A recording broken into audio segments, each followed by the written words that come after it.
You're the real deal. The Bucs win. Bucs win. Tampa Bay is heading to the Super Bowl. My goodness, how sweet it is. How about them Bucs? Hallelujah. Bucs win the Super Bowl. Oh, that smile. Okay, guys, the 2021 NFL schedule was released yesterday. We have a lot to unpack here, so stay with me. First, Tom Brady and the Bucs look to repeat as champs after returning all 22 starters on offense and defense. The last team to run it back was the 2003-2004 Patriots, so don't count Brady out here. The Chiefs also look to make it back to the Super Bowl for the third straight year, but 5 of their first 7 games are against 2020 playoff teams, and the Cowboys face Tampa, Kansas City, New Orleans, and New England, all on the road. So, Shannon, after seeing free agency, the draft, and now schedules, who are your early Super Bowl picks? Skip, for me, I'm going to start with the AFC first, Skip. I love what the Bills have done. I love what the Ravens have done. I love what the Browns have done. And I think this year is going to be Kansas City's toughest challenge, getting back to the AFC Championship game and potentially getting to the Super Bowl.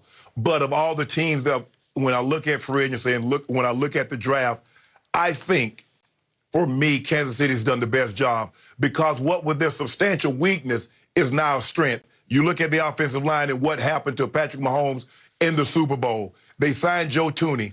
Orlando Brown, they traded for Orlando Brown, gave him a first-round pick, who's a 2-time Pro Bowl tackle, left and right. Austin Blight, the center, they signed him from the Rams. Kyle Long, I know Kyle Long has been injured, but Skip, he was one of the premier guards. I could make a case. He was right there every bit lockstep and barrel with Zach Martin when he was healthy with the Bears. He was exceptional. Big, physical, could run block. Also, they could kick him out the tackle, and he could play right tackle. You get a couple of ops back in, Laurent Duvernay-Tardif and Lucas Niang. So, Skip, what was a weakness, a real bad weakness, is now a strength. They signed Jerick McKinnon in free agency. The thing was, Skip, their running game, they're going to have to rely a little, they're going to get a little better at running. Clyde Edwards-Helaire, and I said this even when he had that exceptional first game, I said, he really small. I said, they're going to struggle if they just try to pound him the ball on 31, 32. And Skip, we saw in situations when they needed a first down on 31 or 32, they put the ball in Patrick Mahomes' hand. They asked him to throw the football. And the same thing when Mahomes got hurt against Cleveland, Skip, remember on that 4th down? They threw the ball. They asked them to throw the ball because they didn't have confidence they could run and pick it up for a first down.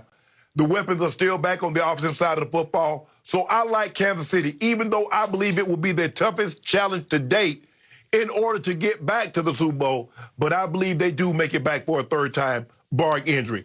And on the NFC side, Skip, look, I've been going up and down and trying to find someone that I believe that can consistently, that you look at Green Bay, they got 10 teams. They played 10 teams that made the playoffs last year. I look at the Giants. I like the Giants, but are they ready to contend? So to make a long story short story long, I'm taking Tampa. I believe it's going to be a rematch of last year's Super Bowl, but the outcome will be totally different. Wait a second. You just picked Tom Brady's team to get to the Super Bowl again? Yeah, but they're losing this time. Okay, but this is the 44-year-old quarterback you have tried to retire for each of the last 5 seasons, and now you're saying, I give up, I give in. He's going to another Super Bowl, his 11th? Skip, if Aaron Rodgers was in New Orleans, Skip, some of the teams that potentially have the defense to contend with Tom Brady or contain him, I'm not so sure about their quarterbacks. And that's because at the end of the day, Skip, this is a quarterback league. You can tell me all about your defense. You can tell me all about your run game. You can tell me all about your coaching and all that other stuff, your fan base. But if your quarterback cannot perform under fire, you're not going. Because as you go further along, the pressure, whether you admit it or not, it becomes more profound. And Tom Brady is the one guy that no matter how hot the fire gets, he seems to stay cool. And no lead is safe from him. So with that being said, the only thing, the outcome of this Super Bowl, because of the offensive line of Kansas City, I believe the outcome will be different. But I'm not so sure the same two participants that were in last year's Super Bowl, they're not back again. Okay, so I just want to get this straight. Yes. Shannon Sharpe, Hall of Famer, is now publicly admitting, if not conceding, that Tom Brady at 44 is capable of winning the NFC again, correct? That's what you just said. Yeah, Skip. Yeah, that team is talented. That team is very, very talented. And barring injuries, like I said, I believe they'll be 13-4, and they'll be primed to possibly do what they didn't do last year, Skip. They'll probably start the season, start the playoffs at home, as opposed to being on the road, which makes their road a little easier, and they're probably not going to have to play as many games because you want to minimize the amount of games that you play. Okay, but Shannon Sharpe says it's a quarterback's game, and he's picking Tampa to get back to the Super Bowl. So I think you're admitting publicly you have been wrong about Tom Brady. Am I right? Well, Skip, I believe he has less landmines to navigate. I believe the stiffer of the competitions, the Kansas Cities, the Clevelands, the Ravens, the Bills. I believe the firepower I do, both offensively and defensively, resides in the AFC. Because look at Green Bay, Skip. Look what's going on there. We still don't know. It's still a lot to be settled in Green Bay. The Saints, what are they going to look like post Drew Brees? So whom else? Washington, are you willing to take a leap of faith and say, okay, the Washington football team? Are you willing to take that leap of faith and say the Cowboys, with the poorest defense they've had, they're bringing a guy that's replaced the guy that had a worse defense where he was than the guy that they replaced it with, that he was where he was at? So for me, Skip, Tampa, by default, it should be the favorite in the NFC. Okay, now back to the AFC. I am now going to have the courage of my convictions. I am now going to have some guts to go out to the end of the limb. And I know it's early, and I reserve the right to change this pick depending on what I see in the preseason. Oh. We always say that. That was the whole point of this. You can't disqualify this pick because we're still in May. Okay.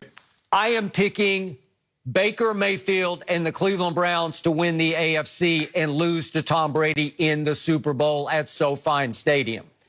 I'm going to put my money where my mouth is about Baker coming of age, growing up right before your very eyes last year, went over those last 11 games without Odell.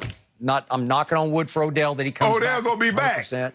I know, and I don't love that, but I love this team. I love its defense. I love what Baker did last year. He went 8-3 down the stretch with 20 touchdowns to only 3 interceptions. He was, by Pro Football Focus, ranked 4th among quarterbacks over those last 11 games. Their offense was ranked 2nd over those last, really, it went up 2nd for the whole year. And what's not to like about the best offensive line in pro football, and I think the best running back duo in pro football? Is that, can you argue with that? Oh, yeah. With Chubb and Kareem? I just don't know how you argue with that. And maybe they do figure out how to use Odell better. Maybe, I don't know, maybe Baker and Odell make some peace that he can't get every pass forced to him, that he'll get his 3 or 4 catches a game instead of his 8 or 10 catches a game.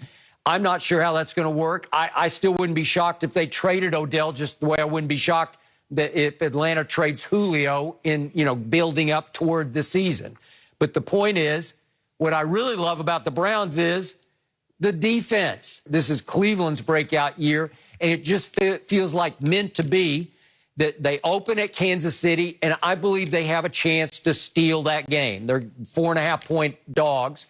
But the point is, if they could win that game, they might wind up, to your point, right back in that game at Kansas City, except this time in the AFC Championship game, and I believe they could beat them twice. Skip, if you look at what they did defensively, I believe every move that they made was to get past the Kansas City Chiefs. I agree. You look at what they did. Yep. You mentioned they drafted a cornerback, number 1.